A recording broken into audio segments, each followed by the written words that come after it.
towards us this year, your information, your knowledge. They're about to have a little test from me from some of your presentations afterwards. So we'll see how much knowledge was retained. But thank you very much for everything you do, Jannie. Much appreciated. And yeah, I'm going to hand it over to you without further ado. Thanks, Michelle. Thank you for the opportunity, as always. And thank you, Leapfrog, for inviting me to assist you with this. Today, we're going to be talking about co-ownership, and I'm going to be touching on suretyships and surety bonds as well. So obviously, we all know that in today's market, it's very difficult for a person to purchase a property by himself, and therefore you get a situation where people purchase the property together, it being either your spouse or a business partner that you purchase the property with. And obviously, with regards to purchasing together, there will always be certain aspects that have to be considered as to who will be liable for what in terms of the property. So for those of you who do not know me, as Michelle said, my name is Jannie Coetzee. I'm a conveyancer and an attorney at the firm Botha Coetzee Mapekula Attorneys here in Roodepoort. And we're going to be, it's actually a very interesting topic that we're going to be dealing with, and you will see why, because the application of this is so vast that if you start thinking of such scenarios that you actually find yourself in, you will see how easy it is to actually recognize a situation where you're going to be in a position where a co-ownership agreement will be to your benefit. So obviously, co-ownership agreements, we have to establish what do they govern and when do we then enter into these co-ownership agreements. So to start off with, the co-ownership agreement governs a relationship and the expectations between the co-owners relating to their shares in the ownership of the property. It also deals with items such as the interest, how much each party's interest is in the property, the financing of the property, the maintenance of the property, and obviously the rights and obligations of each individual co-owner. You must bear in mind that the co-ownership agreement is only applicable and only has bearing on the co-owners that actually enter into this agreement.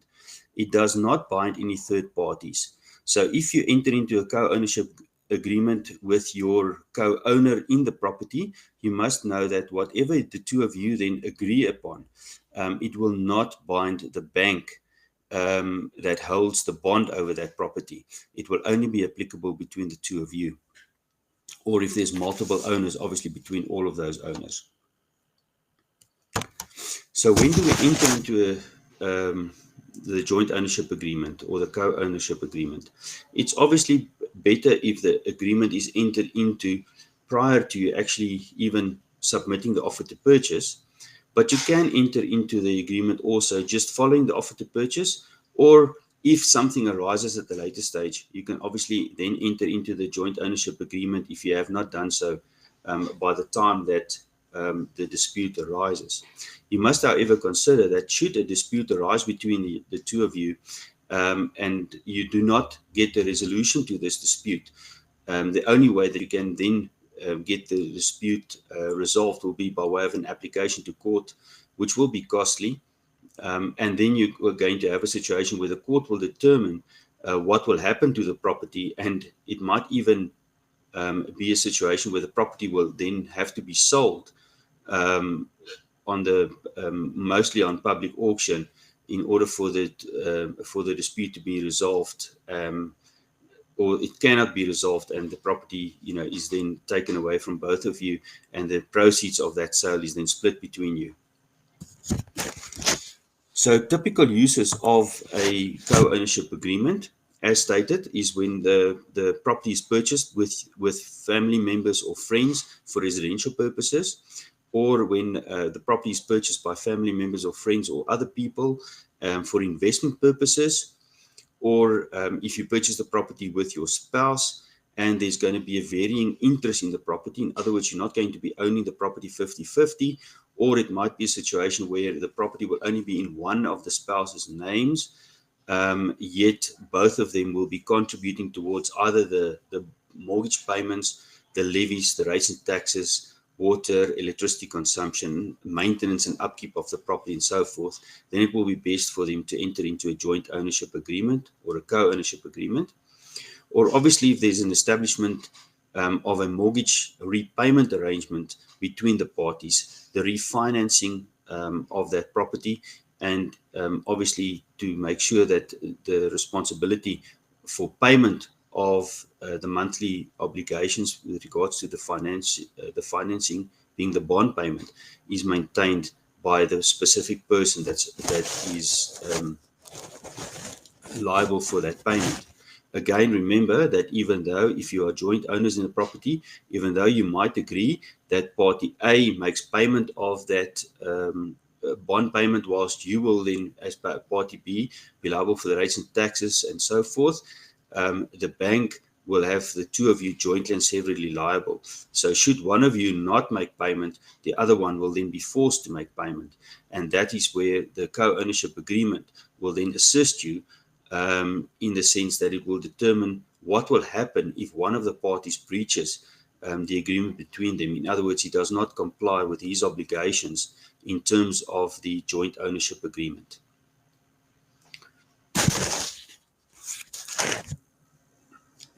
When drafting the co-ownership agreement, it must be tailored specifically for the needs and the situation of the intended owners.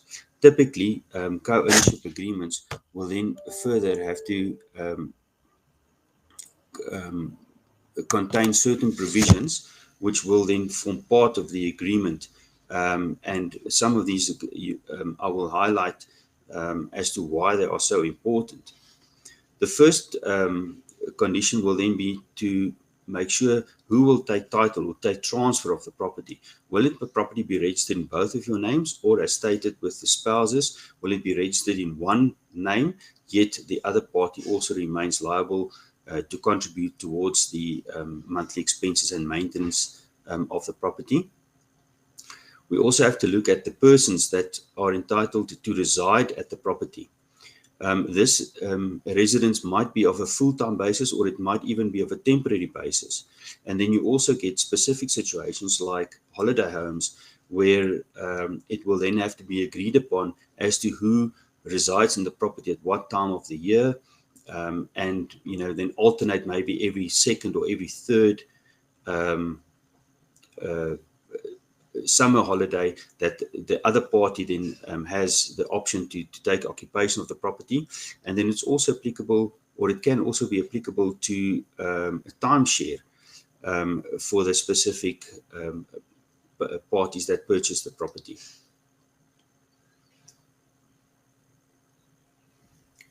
The appointment of the ownership and the interest in that property, the apportionment, of the interest in the property, also the apportionment of the monthly mortgage repayment, who's going to be liable, and how is it going to be contributed.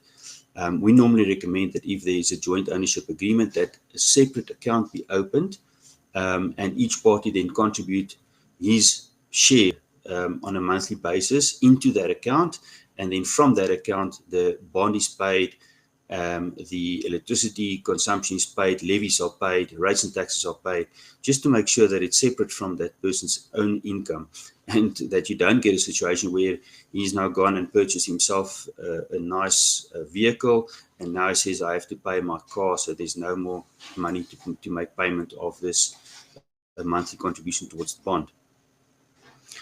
Also, if the property is rented for investment purposes, the agreement will then stipulate how that rental is divided between the parties, obviously after the necessary expenses are paid.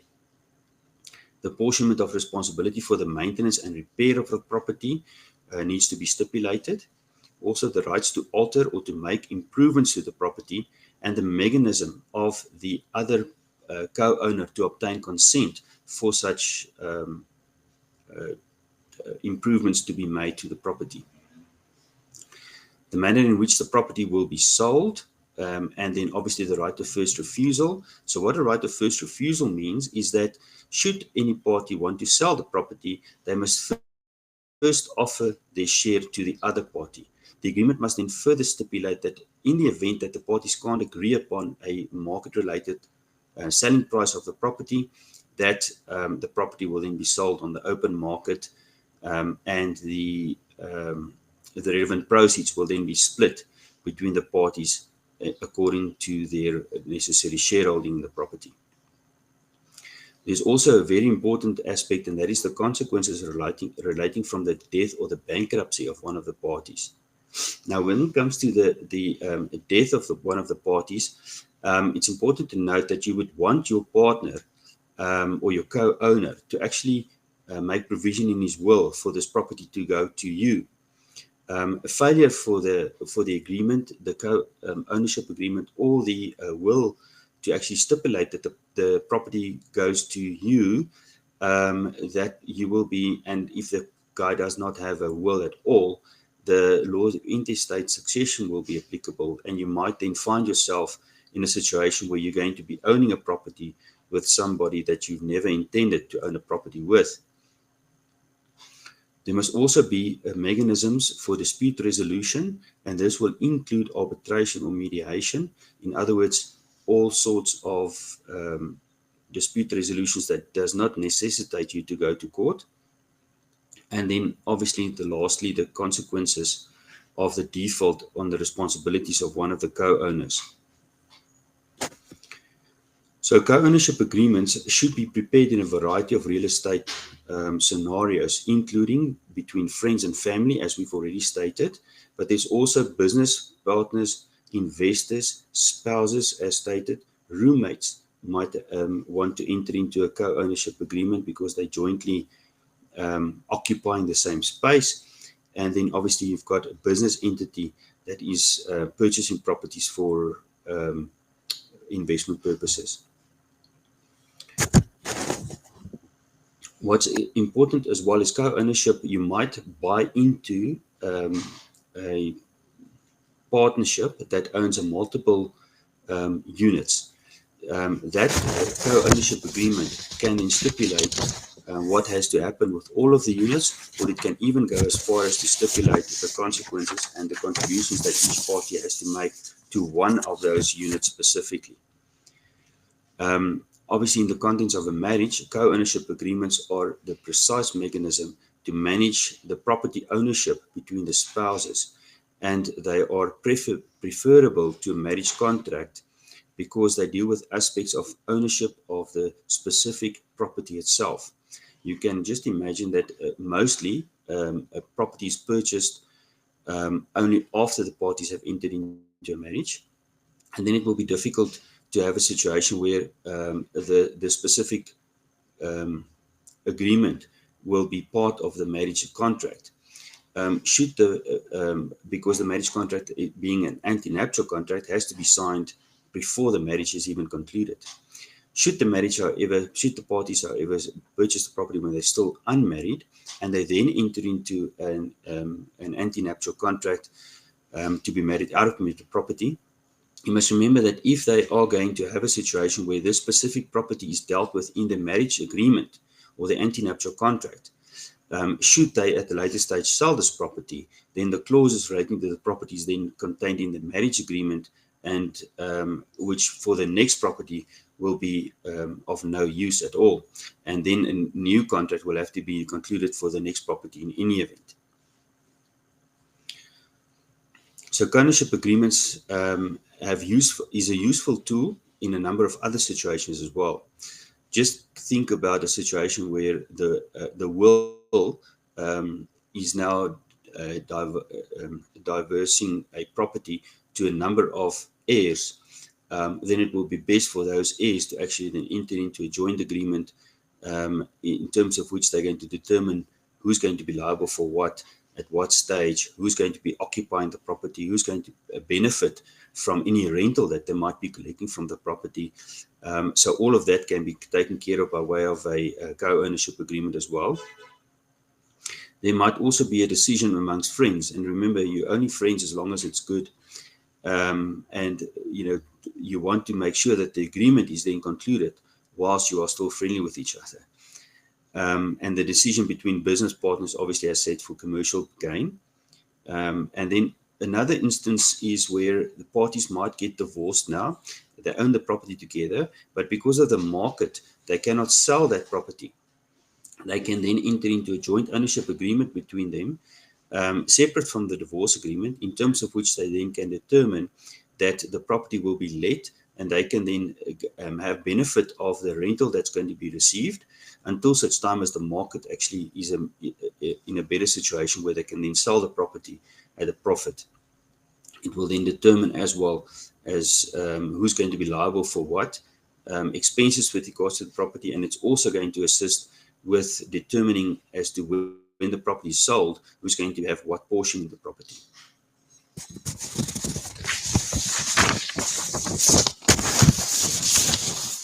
So in conclusion, as we've seen that properties can be owned by more than one owner, and it is becoming increasingly common between younger people to actually enter into joint ownership agreements, buying properties together instead of co-renting properties together.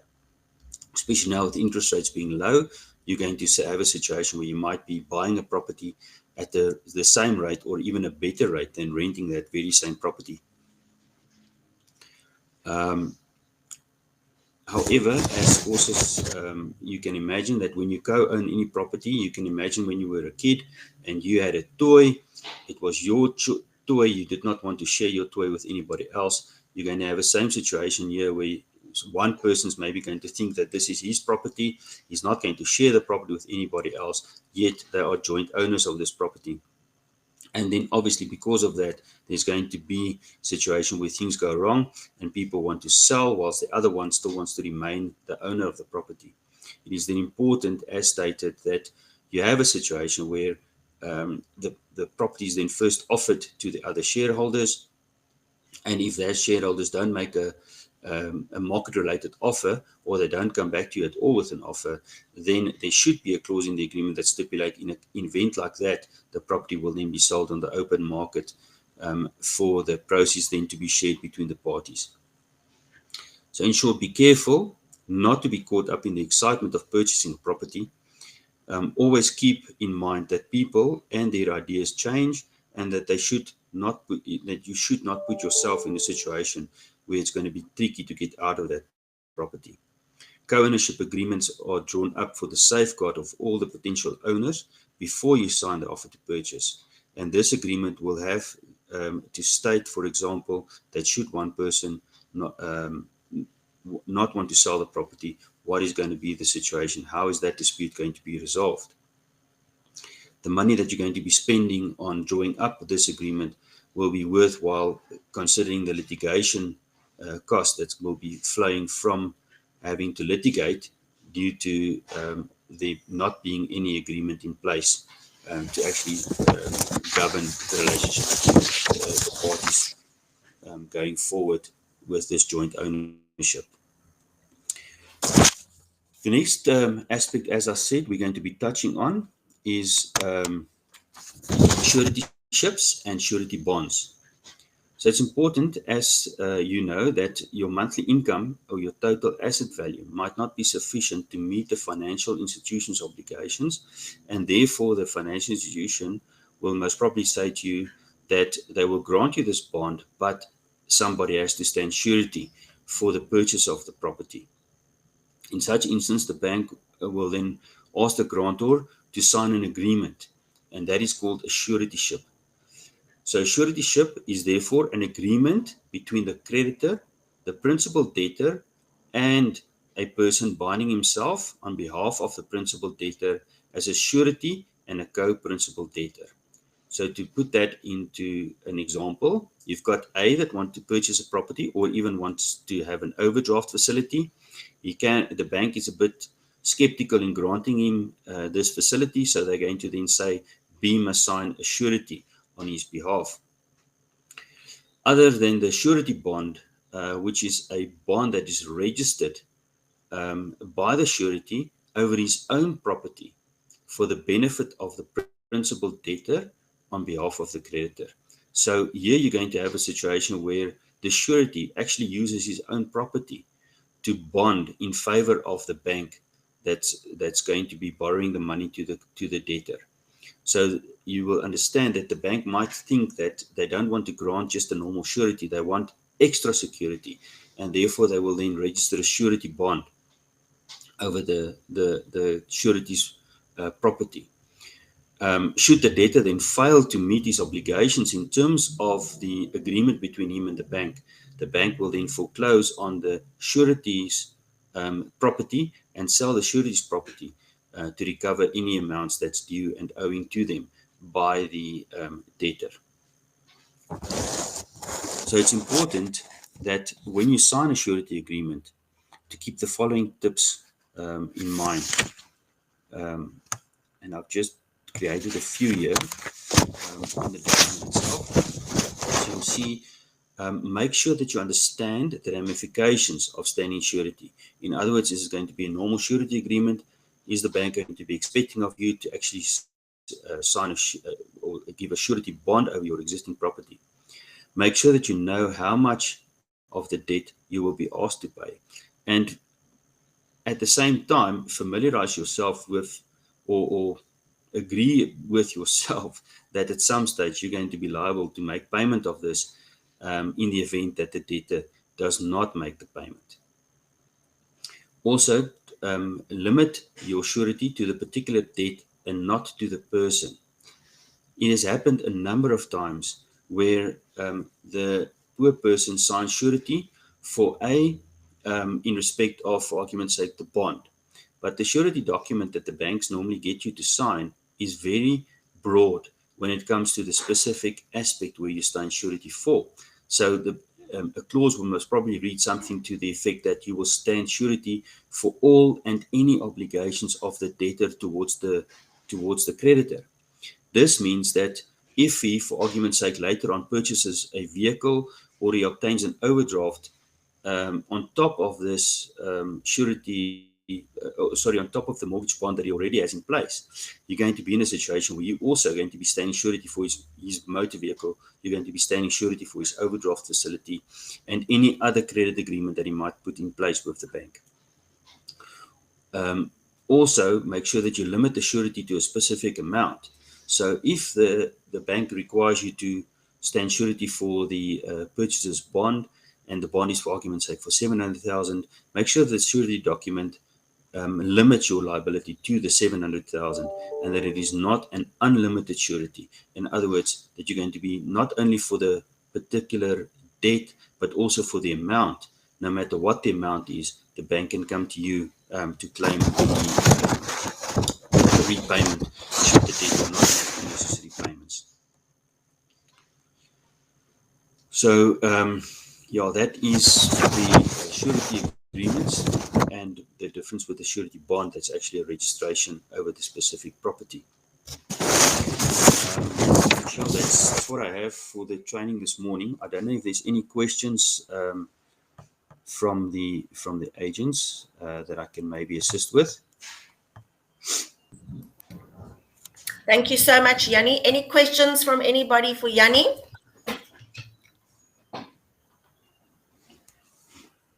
Normally, Rudiput has about 25 questions. I'm waiting for them. Maybe Tina is not awake as yet. Yeah. Let's just see, Yanni. Someone is typing. Sure, 100%.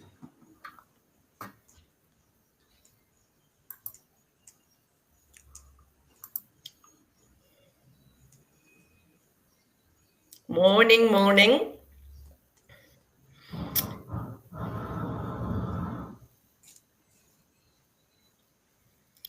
Yanni, I think you are off the hook. You are done for 2021. Good stuff. No, thank you very much, Michelle. And if we don't speak again, enjoy the break coming up. Absolutely. You two have a good festive season. And thank you once again for everything that you've done for Leapfrog this year. Much appreciated. Thanks, Keep well. Bye-bye. Cheers. Bye.